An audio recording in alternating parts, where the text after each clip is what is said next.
E a gripe aviária fez a exportação de carne de frango cair 22% nos meses de maio e junho em relação ao ritmo de janeiro a abril.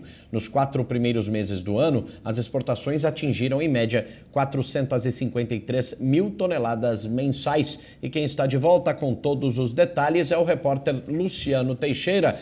Luciano, o setor produtivo aí de carne de frango, carne aviária, acabou sentindo bastante os efeitos da gripe, né? Aviária que acometeu aí algumas granjas, ou especificamente a granja de Montenegro, lá no Rio Grande do Sul, a partir de 15 de maio. E aí, com os embargos, a gente viu agora os efeitos, né, das vendas do setor. Não é isso, Luciano?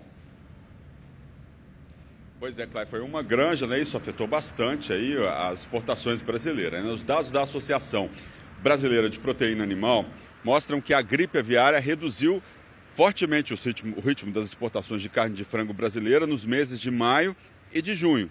Até abril, a média mensal era de 453 mil toneladas. Com o avanço da doença e as restrições impostas por 49 países, essa média caiu para 355 mil toneladas, ou seja, essa queda de 22% aí no período que você falou. A boa notícia é que, mesmo com essas barreiras sanitárias, o Brasil terminou o primeiro semestre com um total de 2.600.000 toneladas exportadas de carne de frango, que é um crescimento aí leve de 0,5%. Em relação ao primeiro semestre de 2024, né? Considerando aí todas as proteínas, carne bovina, suína, de frango, in natura e processadas, as exportações do Brasil atingiram 4,8 milhões de toneladas nos primeiros 6 meses do ano, com receita de 13 bilhões e 800 milhões de dólares, segundo a Secretaria de Comércio Exterior. No caso da carne bovina, os destaques foram os Estados Unidos e o México.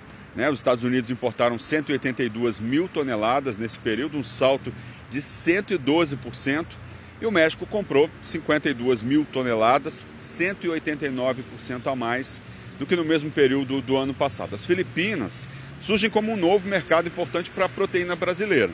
Entre janeiro e junho, o país comprou 320 mil toneladas das 3 principais carnes, um crescimento de 34%.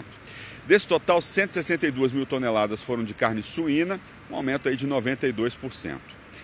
No setor de frango, os Emirados Árabes Unidos lideraram as compras aí com 231 mil toneladas, seguido por China, Arábia Saudita e Japão.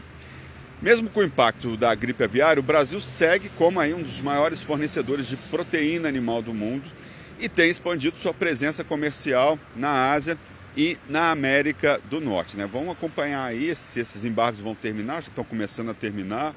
Vamos ver o que vai acontecer aí no segundo semestre, mas a perspectiva é de crescimento também no segundo semestre em relação a 2024, segundo os analistas de mercado. Claro. Obrigado, Luciano Teixeira, pelas suas informações.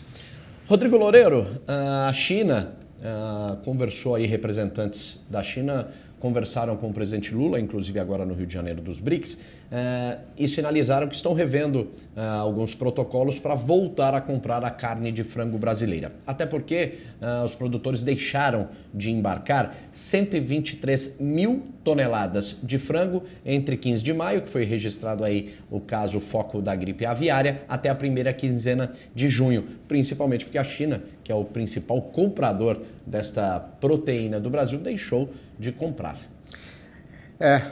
Que bom que a China vai voltar a comprar frango do Brasil. Alívio, né? Um alívio. Mas olha só, esse número, né? O Brasil teve uma queda na exportação, né? 123 mil toneladas. Segundo a Secretaria de Comércio Exterior, o número oficial. Deixou de exportar essas toneladas de frango. É um número que impacta na primeira vista, mas se a gente colocar ele num todo, não é tão alto. E eu vou explicar por que não é tão alto. No ano passado, o Brasil exportou 5,3 milhões de toneladas de frango. Então, 123 mil que deixaram de ser exportados não chega a ser ali um impacto tão grande na cadeia. O Brasil é o maior exportador de frango do mundo, é quase o dobro do que exporta os Estados Unidos, que fica na segunda colocação. Os Estados Unidos exportou no ano passado cerca de 3 milhões de toneladas. O terceiro colocado é a União Europeia, que, olha só, a União Europeia como um todo, o bloco inteiro, exportou 1,7 milhão de toneladas. Ou seja, muito menos do que o Brasil, ali precisa triplicar esse valor para chegar perto do Brasil.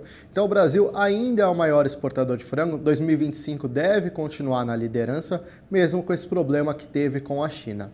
Aliás, bom que a China volte a comprar frango do Brasil, né? Reveja seus protocolos, porque é o principal comprador. Dos 5 compradores de frango do Brasil, dos 5 maiores, 4 são do BRICS. Só o Japão, que está na 3ª colocação, que não é um país do BRICS, mas importante também essa relação do Brasil com os países do bloco econômico, né? China, Rússia, Índia. Então, a China comprando frango do Brasil, boa notícia, mas essa queda da exportação, apesar de ser uma notícia negativa, não impacta tanto no geral.